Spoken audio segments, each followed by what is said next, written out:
India को पाकिस्तान और China से लगातार थ्रेट्स का सामना करना पड़ रहा था। राजीव गांधी वीपी सिंह को मिलने के लिए बुलाते हैं और उन्हें कन्विंस करते हैं ये बोलकर कि बॉर्डर पर अब वीपी सिंह को फाइनेंस मिनिस्टर से डिफेंस मिनिस्टर क्यों बनाया गया। अब यहीं से वीपी सिंह और राजीव गांधी के बीच डिस्टेंस और बढ़ता गया। उससे कई कॉर्पोरेट हाउसेस नाराज थे।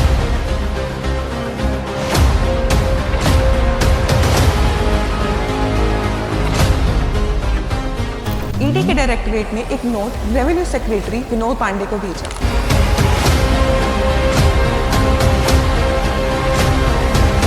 बातें शुरू हो जाती हैं। ये कहा जाने लगा कि वीपी सिंह ने गवर्नमेंट को गिराने के लिए इंडिया को पाकिस्तान और चाइना से लगातार थ्रेट्स का सामना करना पड़ रहा था, स्पेशली 1962 के साइनो इंडिया वॉर और 1971 के इंडो पाक वॉर के बाद। मॉडर्न आर्टिलरी डिफेंसिव और ऑफेंसिव कैपेबिलिटीज के लिए इंपॉर्टेंट थी और उस टाइम इंडियन आर्मी के पास आउटडेटेड आर्टिलरी गन्स थी जो मॉडर्न वॉरफेयर के लिए एनफ नहीं थे। डिफेंस प्रिपेयर्डनेस के लिए नए और एडवांस वेपन्स की जरूरत थी। बोफोर्स 155 mm होविट्जर्स की रेंज, एक्यूरेसी और फायर पावर काफी एडवांस थी। ये गन 30 किलोमीटर प्रोजेक्टाइल फायर कर सकती थी जो माउंटेन एरियाज जैसे चैलेंजिंग टेरेन के लिए परफेक्ट थी। अर्ली 1980s में 4 होविट्जर्स को शॉर्टलिस्ट किया जाता है फील्ड टेस्ट के लिए। FH-77B, FH-70, GHN-45 और GI-80 155 TR। 1985 में FH-70 और GHN-45 को एलिमिनेट कर दिया जाता है ट्रायल से और ट्रायल्स के बाद पता चला कि बोफोर्स गन की परफॉर्मेंस, रेंज और मोबिलिटी सबसे बेस्ट थी। बोफोर्स डील का एक बेनिफिट ये था कि इसमें टेक्नोलॉजी ट्रांसफर का ऑप्शन था जिससे इंडियन एम्युनिशन और स्पेयर पार्ट को डोमेस्टिकली ही मैन्युफैक्चर कर सकते थे। कहानी यहाँ से शुरू होती है। प्रधानमंत्री इंदिरा गांधी की अपने ही बॉडीगार्ड्स द्वारा हत्या कर दी गई थी। इस इंसिडेंट ने पूरे देश को हिला दिया था और पॉलिटिकल इंस्टेबिलिटी फैल गई थी। इलेक्शंस हुए तो कांग्रेस ने 414 सीट जीतकर हिस्ट्री बनाई। ऐसा बहुमत इंदिरा गांधी तो क्या, जवाहरलाल नेहरू को भी नहीं मिला था। सिंपैथी वेव की वजह से कांग्रेस को सबसे बड़ी जीत मिली। 1984 के इलेक्शंस के बाद राजीव गांधी नए प्रधानमंत्री बनते हैं। 1985 में कांग्रेस के 100 साल पूरे हो गए थे और इसी के सेलिब्रेशन पर राजीव गांधी भाषण देते हैं। उन्होंने इस भाषण में अपना विजन डॉक्यूमेंट किया। इस स्पीच में उन्होंने करप्शन, कंप्यूटराइजेशन, आईटी डेवलपमेंट और पावर ब्रोकर के प्रभाव पर खुलकर बात करी। उनकी स्पीच बड़ी फेमस हुई। वो इसमें कहते हैं the fence is eating the crop. इसका मतलब था कि कांग्रेस के कुछ लोग और पावर ब्रोकर्स सिस्टम का गलत फायदा उठा रहे हैं। राजीव गांधी पर लोगों को भरोसा होने लग गया था और वो राजनीति के मिस्टर क्लीन बन गए थे।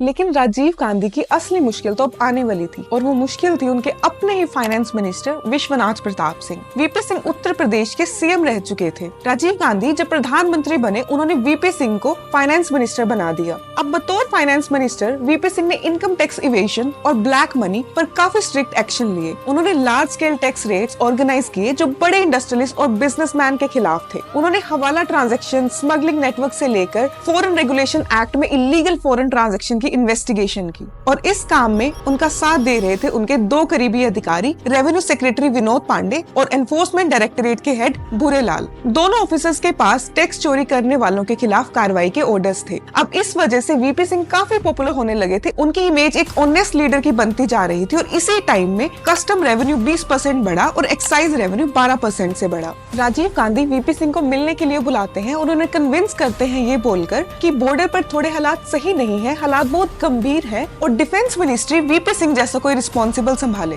राजीव गांधी ने वीपी सिंह की मिनिस्ट्री बदल दी। अब वीपी सिंह को फाइनेंस मिनिस्टर से डिफेंस मिनिस्टर क्यों बनाया गया? क्या इसकी वजह देश की रक्षा की जरूरत थी या राजीव गांधी पर उन बिजनेसमैन घरानों का प्रेशर था जिसके खिलाफ वीपी सिंह कदम उठा रहे थे? ये रेट्स जो वीपी सिंह करवा रहे थे ये कांग्रेस के अंदर डिस्कम्फर्ट का रीजन बन गया क्योंकि कई इन्फ्लुएंशियल लोग जो पार्टी के डोनर्स या सपोर्टर्स थे उनके अगेंस्ट केस बने। मेन रीजन ये भी कहा जाने लगा था जो रेट्स हो रही थी उस टाइम इनकम टैक्स की तरफ से या कस्टम वालों की तरफ से, उससे कई कॉर्पोरेट हाउसेस नाराज थे तो उस लॉबी से गवर्नमेंट पर इसका प्रेशर पड़ रहा था। इसलिए वीपी सिंह को फाइनेंस मिनिस्ट्री से हटा के डिफेंस मिनिस्ट्री सौंप दी गई। अब यहीं से वीपी सिंह और राजीव गांधी के बीच डिस्टेंस और बढ़ता गया। 6 फरवरी 1987 ईडी के डायरेक्टरेट ने एक note revenue secretary Vinod Pandey को भेजा। इस नोट में ये इन्फॉर्मेशन थी कि भूरेलाल ने फेयरफैक्स को स्पाई का काम दिया है। फेयरफैक्स अमेरिका की एक प्राइवेट स्पाइंग एजेंसी थी। बेसिकली फेयरफैक्स को हायर ऐड करने का ऑब्जेक्टिव था फॉरेन एक्सचेंज रेगुलेशन एक्ट के अंडर उनके अगेंस्ट इन्वेस्टिगेट करना जो पैसे इलीगली फॉरेन कंट्रीज में ले जा रहे थे। नोट भेजने के कुछ दिन बाद ही भूरेलाल को ईडी की पोजीशन से हटा दिया गया और इसी time defence minister VP Singh ने अपनी पुरानी मिनिस्ट्री में नोट भेजा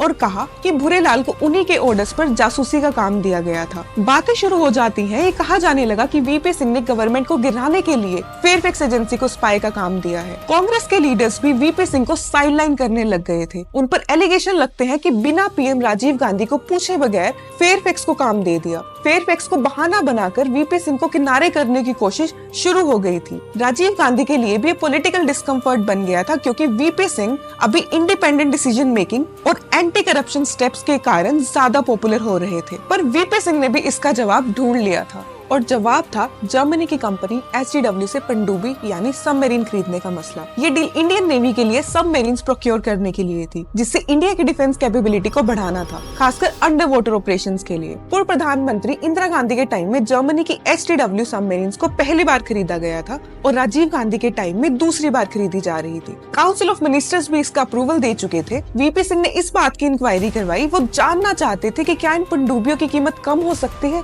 तो जर्मनी में इंडिया के एम्बेसडर ने टेलेक्स के जरिए एक मैसेज भेजा और कहा कि कीमत कम नहीं हो सकती क्योंकि इंडियन मिडलमैन को कमीशन की रकम दी जा चुकी है। अब वीपी सिंह राजीव गांधी को टक्कर देने का मन बना चुके थे। राजीव गांधी फेयरफैक्स मामले में जांच करने के लिए सुप्रीम कोर्ट के 2 जज की कमीशन बनाते हैं। वीपी सिंह कमीशन के सामने पेश हुए। राजीव गांधी ने 6 अप्रैल को ये कमीशन बनाई। जवाब में वीपी सिंह ने अपना मास्टर स्ट्रोक चला और मास्टर स्ट्रोक था HDW सबमरीन्स। वीपी सिंह ने 9 अप्रैल को प्रेस कॉन्फ्रेंस बुलाई और बिना काउंसिल में डिस्कशन के ही HDW सबमरीन्स की खरीद के जांच के ऑर्डर्स दे देते हैं। राजीव गांधी वीपी सिंह को मिलने के लिए बुलाते हैं और पूछते हैं कि उन्होंने जांच के आदेश क्यों दिए बिना उनके सलाह के। अब वहीं से 2 बड़े लीडर्स के रास्ते अलग हो रहे थे और वीपी सिंह कैबिनेट छोड़ने का पूरा मन बना चुके थे। वो रेजिग्नेशन लेटर तक तैयार कर लेते हैं। 12 अप्रैल 1987 को वो डिफेंस मिनिस्ट्री का पद छोड़ देते हैं पर कांग्रेस पार्टी नहीं। 12 अप्रैल को रेजिग्नेशन देने के 4 दिन बाद ही रेडियो पर एक खबर आई जिसने पूरे देश में तहलका मचा दिया। न्यूज थी स्वीडन की हथियार बनाने वाली कंपनी बोफोर्स AB। बोफोर्स ने 155 mm होवित्जर गन के कॉन्टेक्ट के सिलसिले में इंडियन पॉलिटिशियंस को करोड़ों की रिश्वत दी थी। ये न्यूज स्वीडन के रेडियो स्टेशन में ब्रॉडकास्ट हुई थी। उस न्यूज में शामिल थी इंडिया की जर्नलिस्ट चित्रा सुब्रमण्यम जो उस वक्त स्वीडन में रह रही थी। चित्रा सुब्रमण्यम और द हिंदू के एडिटर एन राम ने इस केस की इन्वेस्टिगेशन शुरू की और एक के बाद एक खबर आनी शुरू हो गई। स्वीडिश रेडियो ने एलिगेशन लगाए कि आर्म्स कंपनी बोफोर्स AB ने इंडिया के साथ हुई डिफेंस डील के लिए करोड़ों रुपए की रिश्वत बांटी है। HDW सबमरीन्स और फेयरफैक्स का इशू पहले ही हवा में था और ऊपर से ये मुद्दा आ गया। तो सवाल ये था कि कमीशन खाने वाले मिडलमैन कौन थे, क्योंकि राजीव गांधी पहले ही क्लियर कर चुके थे कि इन डील में कोई मिडलमैन नहीं है। और बड़ी बात ये थी कि जिस समय बोफोर्स गन खरीदने का फैसला हुआ था उस वक्त डिफेंस मिनिस्ट्री राजीव गांधी के पास ही थी। मामला वहां गरमाया जब एलिगेशन के बाद राजीव गांधी ये स्टेटमेंट देते हैं कि नीदर हिज फैमिली और ही इज इन्वॉल्व्ड। और वो एक गिव अवे था क्योंकि उनके खिलाफ कोई एलिगेशन नहीं थे उस वक्त तक। इट वाज जस्ट कि Indians were involved and it was not known कि वो इंडियन कौन थे।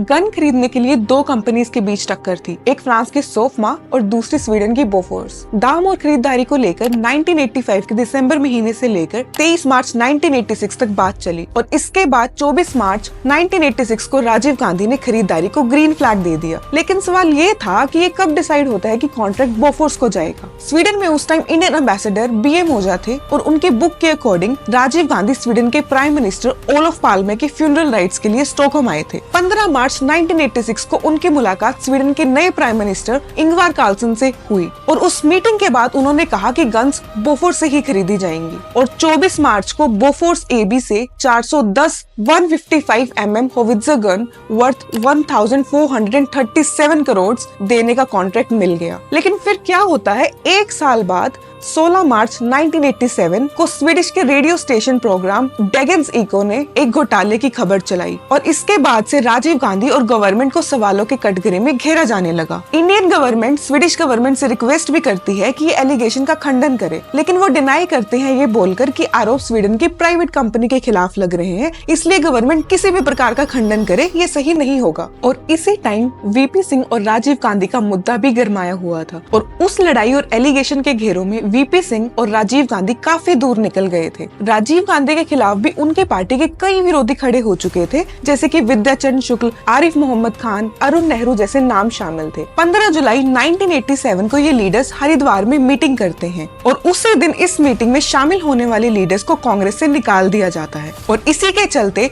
वीपी सिंह ने भी राज्यसभा से रेजिग्नेशन दे दिया और जवाब में राजीव गांधी ने वीपी सिंह को कांग्रेस से भी निकाल दिया और अब पार्लियामेंट में विरोध और तेज होता जा रहा था। फाइनली जांच के लिए 23 मेंबर की ज्वाइंट पार्लियामेंट कमेटी बनाई गई। हालांकि इस कमेटी ने गवर्नमेंट को क्लीन चिट दे दी थी और फिर कहानी में एक बड़ा ट्विस्ट आता है। चित्रा सुब्रमण्यम और एन राम ने द हिंदू में एक न्यूज रिलीज की। दिन था 23 अप्रैल 1988। रिपोर्ट्स में लिखा था कि बोफोर्स ने स्विस बैंक के पिटको नाम के एक कोडेड अकाउंट में पैसा जमा कराया है और ये अकाउंट जेपी हिंदुजा का है। और फिर चित्रा सुब्रमण्यम को एक डायरी मिलती है और ये डायरी थी मार्टिन ऑर्डो की। जिस वक्त इंडियन गवर्नमेंट और बोफोर्स के बीच डील हो रही थी उस वक्त मार्टिन बोफोर्स के हेड थे। ये डायरी उस एग्रीमेंट के लेन देन की है, लेकिन कोड लैंग्वेज में। डायरी मिलने के बाद बड़े बड़े नाम सामने आए और ये सामने आया कि उस डील में 3 कंपनी शामिल थी, पिटको, स्वेंस्का और एई सर्विसेज। पिटको जेपी हिंदुजा की कंपनी थी, स्वेंस्का विन चड्डा की, लेकिन एई सर्विसेज के मालिक कौन थे इसका अभी तक पता नहीं लगा था। प्रॉपर इन्वेस्टिगेशन की मांग हो रही थी और इन सब में फायदा होता है वीपी सिंह का। वो करप्शन के अगेंस्ट पहले ही मोर्चा संभाले हुए थे। तभी इलाहाबाद की सीट खाली हुई जो अमिताभ बच्चन के बाद वेकेंट हुई थी